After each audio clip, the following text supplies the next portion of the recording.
Boa tarde. A minha pesquisa se pauta nas metáforas em língua de sinais com foco no léxico. Defendi mestrado recentemente na área de linguística e agora gostaria de compartilhar com vocês os resultados da minha pesquisa. Por que decidi estudar o léxico? Quando eu comecei a minha pesquisa na área da metáfora, eu percebi que muitos surdos utilizam metáforas, mas não havia um registro dessas metáforas. Então decidi procurar em um dicionário do Capovilla, a existência dessas metáforas, principalmente focada no léxico, no nível lexical. Infelizmente, não pude levar em consideração a produção através de vídeos, etc. A gente sabe que o Brasil conta com a legislação que fomenta o crescimento de pesquisas em língua de sinais. Além disso, os estudos realizados por Stoke em 1960 foram seminais na investigação das línguas de sinais como línguas propriamente ditas. E as metáforas são parte inerente das línguas naturais. Apesar disso, a investigação de metáforas em língua de sinais brasileira ainda é muito incipiente, ainda está no começo.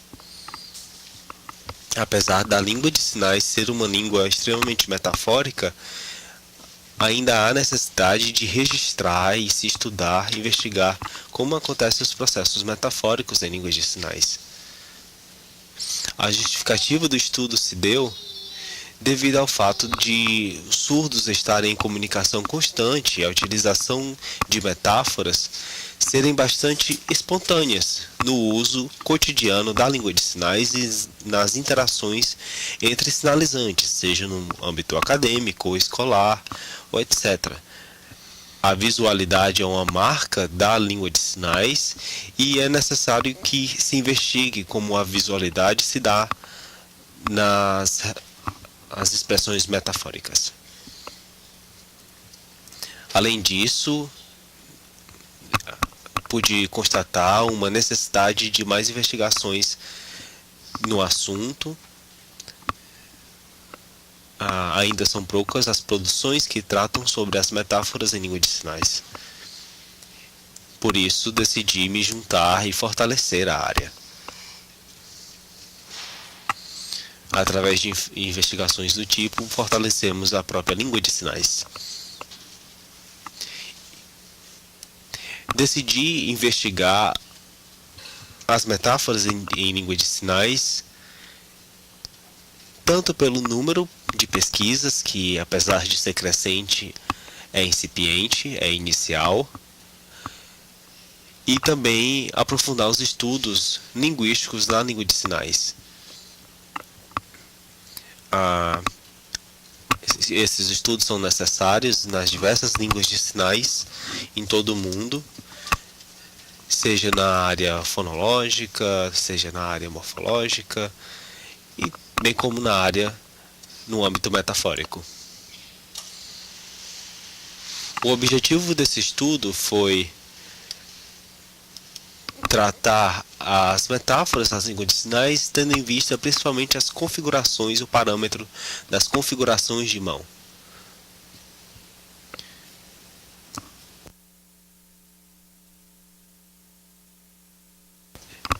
Posteriormente, vou tratar do movimento e a orientação desse movimento.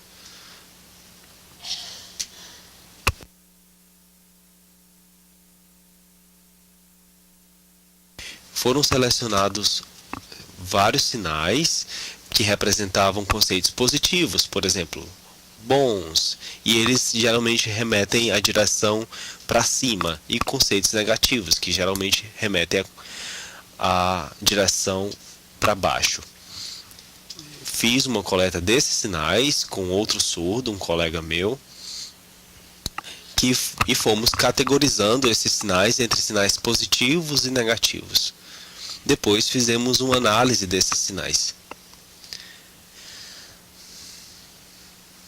Quanto à configuração de mão, quais os sinais eram considerados como positivos, negativos, etc. O embasamento teórico foi feito através dos estudos realizados tanto em línguas orais quanto em línguas de sinais.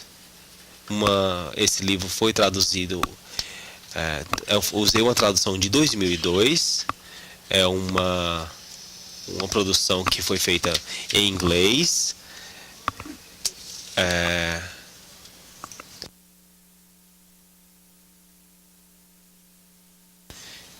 É uma produção que foi feita inicialmente em inglês para o Wilburn, Wilcox e Taube. Wilcox, como eu falei, que investigou as metáforas da língua de sinais americana. Por exemplo, como esse sinal happy, ele tem a direção para cima. E aí, será que isso acontece também na língua brasileira de sinais?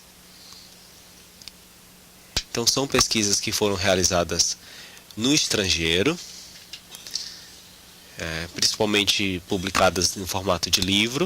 E aqui no Brasil temos poucas pesquisas. Aqui, para exemplificar, 3, 2 ouvintes e uma surda. A Sandra Farias, que pesquisou metáfora lá na UNB, em Brasília, e fez uma comparação da influência dessas línguas de contato, do português e a língua de sinais. A Pauline também fez uma investigação em relação à língua de sinais, e em terceiro lugar uma surda, que é a Michele Murta, que investigou tendo como corpus vídeos em línguas de sinais e fazendo uma espécie de categorização. E eu me junto a esse time que investiga metáforas, e seria um quarto estudo. Para iniciar nossa conversa, eu gostaria de trazer um exemplo, como o que o autor Lakoff traz, e também Wilcox, que realizou um estudo relativo à American Sign Language, a língua americana de sinais. Vejam só uma metáfora, que é uma metáfora do tipo estrutural. Ela faz referência à experiência ou atividade, como aquela atividade é estruturada a partir de outra experiência. Vejam só, a expressão bater boca, o que isso significa? Bater boca significa brigar, discutir. Então a cultura traz essa experiência, que se as pessoas estão falando de uma forma acalorada, elas estão discutindo, se fala que elas estão batendo boca. Outro exemplo ele é um gato. O que isso pode significar? Ele é um gato no sentido daquele gato, que realmente é um gato, um animal, ou é um homem que é um gato, um homem bonito? Eu posso dizer que um homem é um gato. Então essa ambiguidade, ela é muito característica da metáfora. E você representar uma experiência a partir de outra. Outra categoria metafórica seria a metáfora ontológica. Ela está intimamente ligada à concepção dos eventos, atividades, emoções e ideias. E, por exemplo, a gente poderia ter como exemplo a mente como uma máquina. Veja só, alguém que está com a cabeça cheia. É muito difícil, isso é muito pesado. Eu preciso aprender, todos os sinais são realizados na testa, ou sinais relacionados a emoções, como o amor, são relacionados no peito, relacionados à alimentação, são sinais realizados na boca, e assim por diante. E o terceiro tipo são de metáforas orientacionais. Basicamente, ela faz o uso do espaço, como para frente, para trás, para a esquerda, para a direita, para cima, para baixo, etc.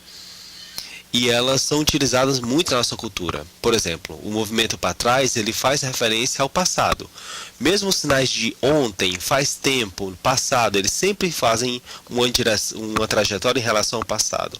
Os sinais de futuro, amanhã, etc., em breve, eles fazem referência à parte da frente, e sinais positivos, como orgulho, têm uma trajetória para cima, e sinais negativos, como depressão e tristeza, têm uma trajetória para baixo. Esse livro ele é muito interessante, porque é um dos únicos exemplares, não sei se vocês conhecem esse livro, da capinha azul. Ele é Por uma Gramática de Língua de Sinais, da Lucinda Ferreira, e ele faz uma comparação com a ASL, por exemplo. Ele é bastante sucinto, mas ele faz uma comparação das metáforas orientacionais em relação ao léxico.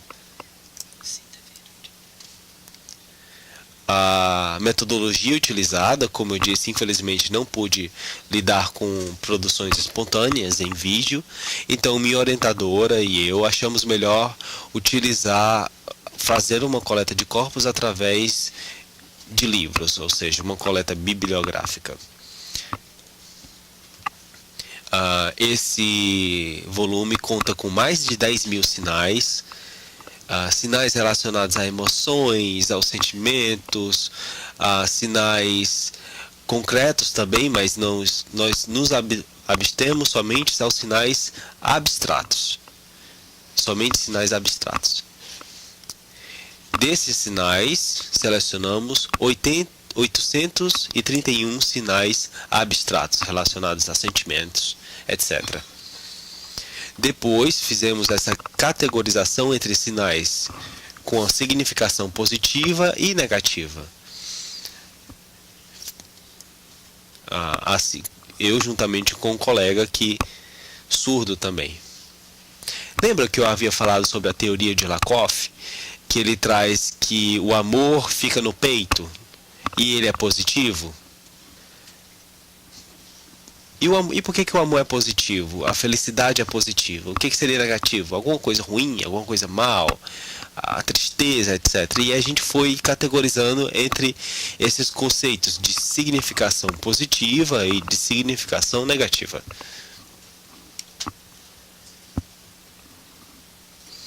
Depois da coleta de dados, houve uma análise, né, dos 131 sinais selecionados, abstratos, e obtivemos que a maioria era de conceitos negativos. 60% de conceitos eram negativos. Sendo assim, os positivos contabilizaram 374 sinais e os negativos 496. Vejam só alguns exemplos que temos aqui. O sinal de feliz e de paz são sinais positivos. O sinal de ruim e mal são sinais negativos. Contabilizamos essas duas categorias.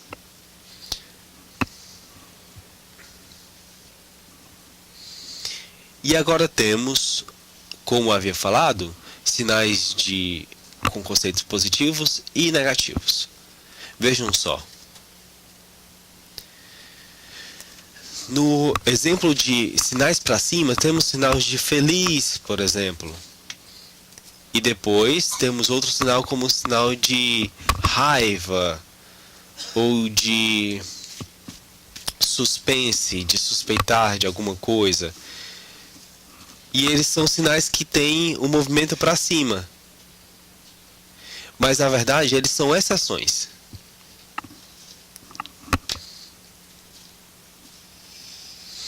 Vejam só alguns sinais agora com conceito negativo. Por exemplo, se acalmar, ou sinal de se decepcionar ou de deprimir, etc. A linguística explica isso. O sinal de se decepcionar ou de se deprimir são sinais que tendem a ter um movimento de cima para baixo.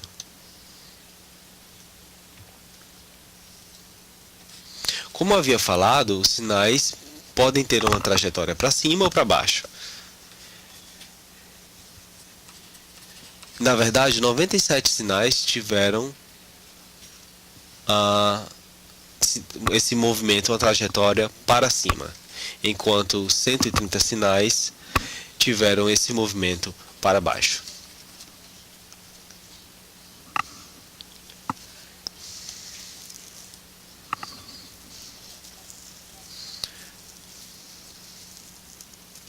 Então, categorizamos esses sinais entre movimento para cima e movimento para baixo para verificar uma correlação. De certa forma, o número de sinais em cada uma das categorias foi bastante similar. Quanto aos sinais negativos, tanto para cima como para baixo, 56 sinais negativos eram para cima, enquanto 88 sinais negativos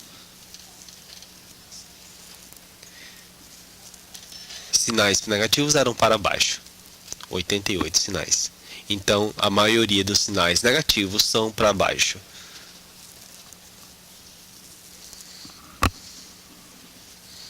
Realizamos também uma análise da trajetória do sinal e a partir dessas análises podemos perceber que sinais como inteligente, que é algo positivo, ou sinal de brabo, de nervoso, raivoso, angustiado,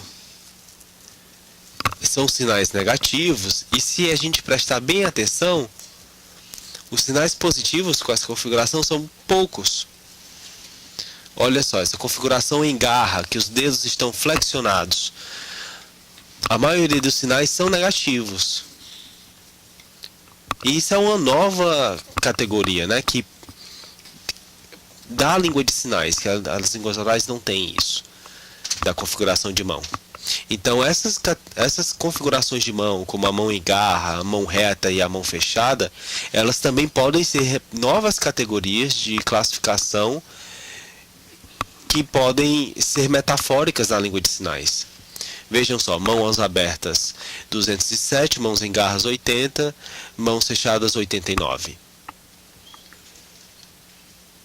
E em garra pode ser com um dedo selecionado, ou dois, ou três, ou os 4 dedos flexionados, inclusive o polegar, os cinco dedos flexionados. Vejam só, existem vários sinais que utilizam essa flexão de dedos e a maioria deles tem um aspecto, uma significação negativa. Quanto às considerações finais, eu poderia dizer que é necessário realizar mais estudos na área. Os estudos ainda são incipientes, estão em fase inicial. E como eu havia falado, há uma necessidade muito grande de registro de sinais e fazer essa correlação entre a significação do sinal e a trajetória dos sinais. Também percebi que o dicionário ainda é muito insatisfatório no sentido de que ele registra somente uma parte da língua. Há ainda muita coisa a ser registrada que precisa ser preservada.